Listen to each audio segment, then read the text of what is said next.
Big Bang of Health. Les épinards sont une source de force et de vigueur. C'est ce que l'on nous a inculqué dans notre enfance.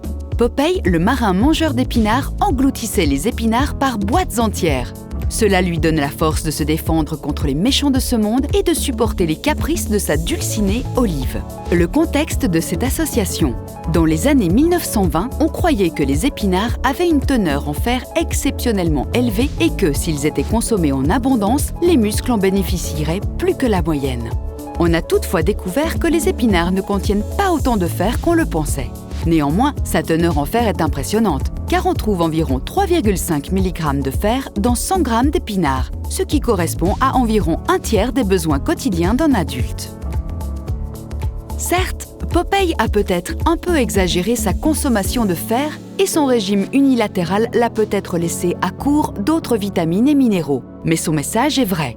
Les épinards sont sains à bien des égards. Ils contiennent des minéraux importants, des pigments, des vitamines A et C et des phytonutriments. Les phytonutriments sont des substances végétales secondaires qui comprennent le calcium, le magnésium, le phosphore, le potassium, le cuivre, le manganèse, le zinc, l'iode et le fer. Le fer, quant à lui, est très important pour le transport de l'oxygène vers nos muscles. En parlant de muscles, les épinards contiennent des quantités élevées d'ecdystérone. L'ecdystérone est une hormone qui aide à lutter contre tous les maux qui accompagnent le vieillissement. On le trouve également chez les animaux qui perdent leur peau ou se métamorphosent. En d'autres termes, il les garde frais. Chez l'homme, l'ecdystérone aide également à lutter contre l'ostéoporose, à réduire la graisse abdominale et à favoriser la formation de globules rouges. Les scientifiques ont également pu démontrer une augmentation des performances grâce à l'ecdystérone associée à l'entraînement. En plus d'augmenter la force et la masse musculaire, l'ecdystérone promet moins de fatigue et une récupération plus facile pendant les séances d'entraînement. C'est pourquoi les culturistes l'utilisent pour aider à développer les muscles. Peut-être que Popeye sait tout cela depuis longtemps et c'est pourquoi il a des bras si forts. Quoi qu'il en soit, nous espérons que Popeye ne se contentait pas de manger des épinards, mais qu'il avait une alimentation variée. Non seulement les épinards sont importants pour les muscles, mais aussi les protéines.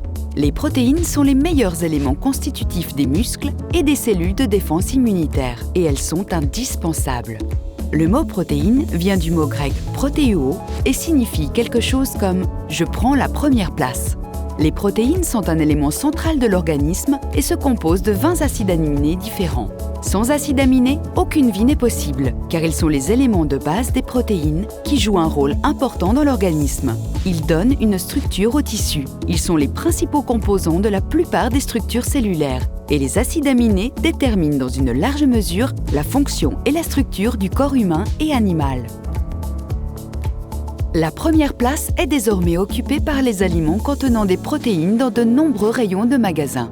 En effet, les protéines en tant que bloc de construction des muscles jouent également un rôle central pour les athlètes. Les protéines sont considérées comme un moyen éprouvé de développer les muscles et font l'objet de nombreuses recherches. Notre premier conseil nutritionnel du jour est de gagner du temps avec un shake protéiné.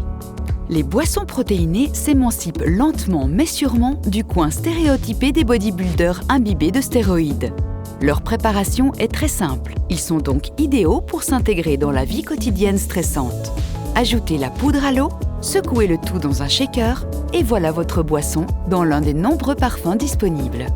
Bien entendu, il est important de ne pas consommer les compléments protéinés de manière isolée, mais de les associer à un programme d'entraînement musculaire. En effet, ce n'est qu'en combinaison que le tissu musculaire peut être développé et la force augmentée.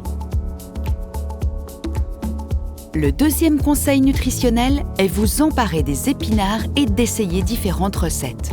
Crus, cuits, à la vapeur ou bouillis, les épinards s'intègrent dans toutes les variantes de repas.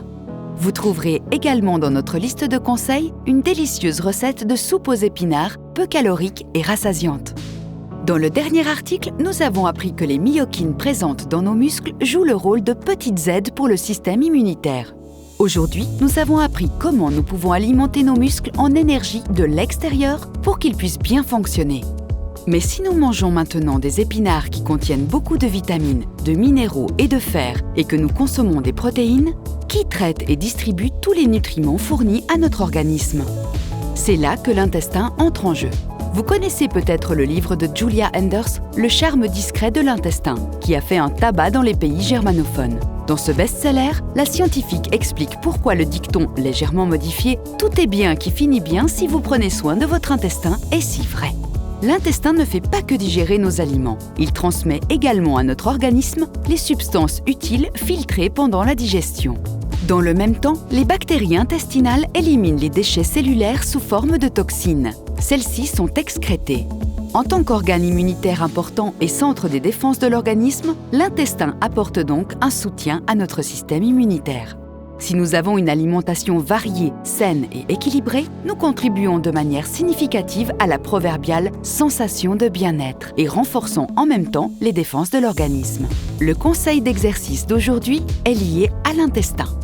Bougez suffisamment car cela permet de garder une bonne digestion, donc l'intestin et le système immunitaire au beau fixe. Des promenades régulières et des sports tels que le jogging, le vélo et surtout la natation favorisent l'activité intestinale. Idéalement, investissez au moins 30 à 45 minutes. Les 2 exercices suivants sont également bons pour l'intestin. Allongez-vous sur le ventre, étirez vos bras loin de vous et redressez le haut du corps. Maintenez la position pendant un court instant et retournez à la position couchée. Continuez à respirer normalement. Répétez cet exercice 10 fois. Allongez-vous sur le dos et tirez lentement vos genoux jusqu'à votre poitrine. Maintenez brièvement et redescendez lentement en extension. Répétez 10 fois.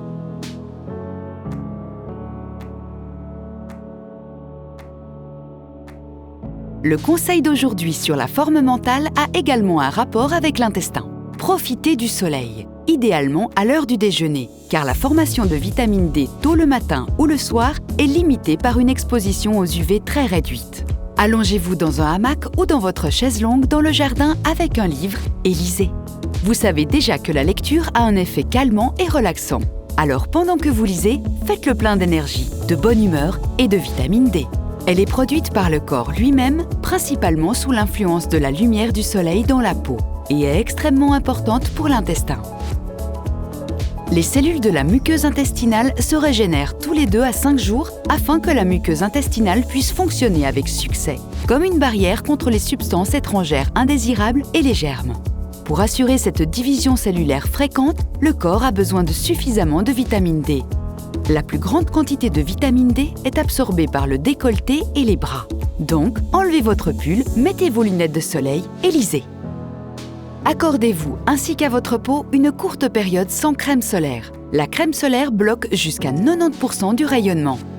Il est important que vous fassiez attention à votre temps d'autoprotection individuelle, c'est-à-dire à votre type de peau.